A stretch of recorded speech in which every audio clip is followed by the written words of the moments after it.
How to add a cash on delivery option on Shopify. Hello everybody, welcome back to my channel. This is me Ben, and today I'll be guiding you on how you can use the cash on delivery option on Shopify, how you can enable it. Now I'll be using this website for the guide. You can see blog.bluetuskr.com. So thanks to this website.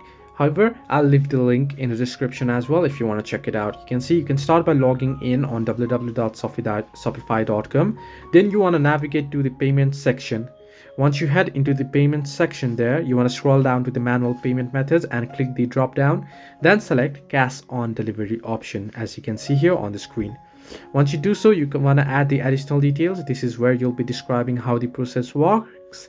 Enter any information that you want shown next to the payment method in the checkout, and this is shown to the customer once the cash on delivery payment method is selected.